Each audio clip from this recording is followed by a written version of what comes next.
எல்லாருக்கும் வணக்கம். Welcome back to our channel. நான் உங்களுடைய தீபா. இன்னைக்கு நம்ம சேனல்ல டொமேட்டோ ரசம் செய்யலாமா? இருங்க ஸ்கிப் பண்ணிடாதீங்க. எனக்கும் தெரியும் டொமேட்டோ ரசம் அப்படின்ட்டு போயிடாதீங்க. என்னோட ஸ்டைல கொஞ்சம் பார்த்துட்டு போங்களா. வீடியோ பிடிச்சிருந்தா என்ன பண்ணணும்?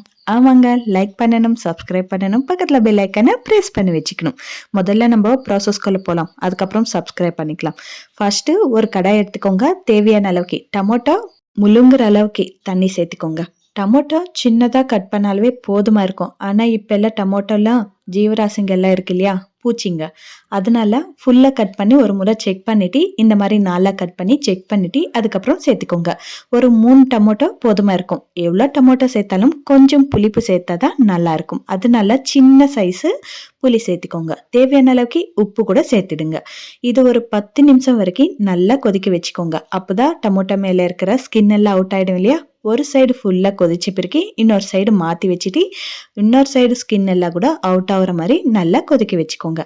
இப்போ பாருங்க, ஸ்கின் எல்லாம் அவுட் ஆயிடுச்சு இல்லையா. இப்போ ஸ்டவ் ஆஃப் பண்ணிடுங்க. இது இப்போ ஸ்டவ் மேல இருந்து இறக்கி வச்சுக்கிட்டு நல்லா ஆற விடணும். ஆனா நம்மளுக்கு அவ்வளோ பேஷன்ஸ் கிடையாது இல்லையா, சூடாவே பண்ணிடுவோம். அதனால டொமேட்டோ மட்டும் தனியா எடுத்து வச்சுக்கிறேன். ஏன்னா தண்ணிலவே இருந்தா ரொம்ப நேரம் சூடாவே இருக்கும். இந்த மாதிரி தனி பிளேட்ல எடுத்து வச்சோம்னா சீக்கிரம் ஸ்கின் அவுட் பண்ணிட்டு சீக்கிரம் வேலையெல்லாம் முடிச்சிடலாம் இல்லையா. இந்த ரசத்துக்கவே இவ்வளோ நேரம் எடுத்தா அப்புறம் நம்மளுக்கு மீதி இருக்கிற வேலையில யார் செய்வாங்க. அதனாலதான் சூடா இருக்கிறப்ப எடுத்துட்டேன். நீங்க நல்லா ஆறுன பிறகு அது மேல இருக்கிற ஸ்கின் கூட ரிமூவ் பண்ணிக்கோங்க. கொஞ்சம் சூடா இருந்துச்சு, கை கொஞ்சம் சுடுற மாதிரி இருந்துச்சு. அதனாலதான் அந்த கை இந்த கை மாத்தி மாத்தி எடுத்துன்னு இருக்கிறேன். பாருங்க, ஸ்கின் எல்லாம் அவுட் பண்ணிட்டு இது மறுபடியும் முன்னாடி கடாயில போட்டிருந்தேன் இல்லையா, அதே கடாயில சேர்த்துக்கோங்க. அதுல இருக்கிற தண்ணி எல்லாம் செப்பரேட் பண்ணி வச்சுக்கோங்க. ஏன்னா டொமேட்டோ ஸ்மாஷ் பண்றப்போ மூஞ்சி மேல எல்லாம் படக்கூடாது இல்லையா. அதனால தண்ணி மட்டும் செப்பரேட் பண்ணி வச்சுக்கோங்க. இப்போ டொமேட்டோ நல்லா ஆறிச்சுன்னா கையிலவே நல்லா பிசைஞ்சிக்கலாம். பட் எனக்கு கொஞ்சம் சூடாவே இருக்கு இல்லையா, அதனால நான் ஸ்மேஷர் யூஸ் பண்ணி நல்லா இந்த மாதிரி ஸ்மாஷ் பண்ணிக்கிறேன். டொமேட்டோ நல்லா ஸ்மூத்தாக ஆயிடணும், அந்த மாதிரி ஸ்மாஷ் பண்ணிக்கோங்க. கையில் பிசைஞ்ச அளவுக்கு இந்த ஸ்மேஷரில் ஆகாது. கையில் பிசைஞ்சோன்னா இன்னும் நல்லா ஸ்மூத் ஆகிடும் இல்லையா, டொமேட்டோ போட்ட மாதிரியே தெரியாது. இப்போது நம்ம முன்னாடி எடுத்து வச்சுருந்தோம் இல்லையா, அந்த தண்ணியும் இதில் சேர்த்துக்கோங்க. இப்போ ஸ்டவ் மேலே ஒரு கடாய் வச்சுக்கிட்டே கொஞ்சமாக எண்ணெய் சேர்த்துக்கோங்க. கொஞ்சமாக கடுகு சேர்த்துக்கோங்க.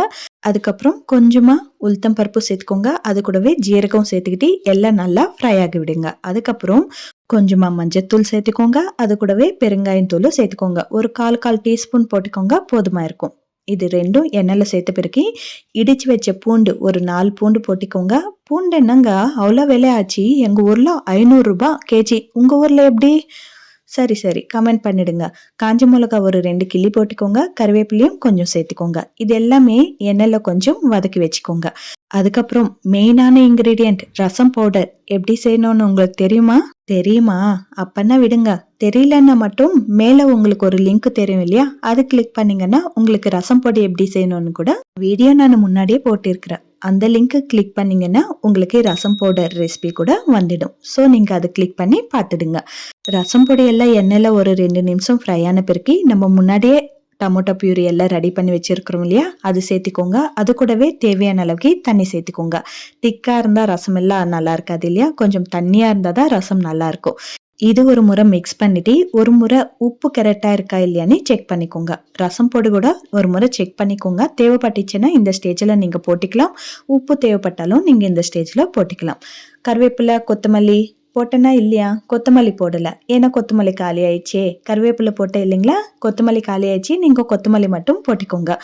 இப்போ சிம்ல வச்சுட்டு இந்த மாதிரி சின்ன பபுள்ஸ் வந்தால் போதும் எங்களுக்குன்னு நினச்சிங்கன்னா சின்ன பபுள்ஸ் வந்ததும் ஸ்டாப் பண்ணிடுங்க. இல்லைன்னா என்ன மாதிரி இந்த ஒரு சின்ன கொதி வந்ததும் இந்த மாதிரி மிக்ஸ் பண்ணிட்டு ஸ்டாப் பண்ணிக்கோங்க. கொதி வந்தாலும் சின்ன பபுள்ஸ் வந்தாலும் சேம் தான்.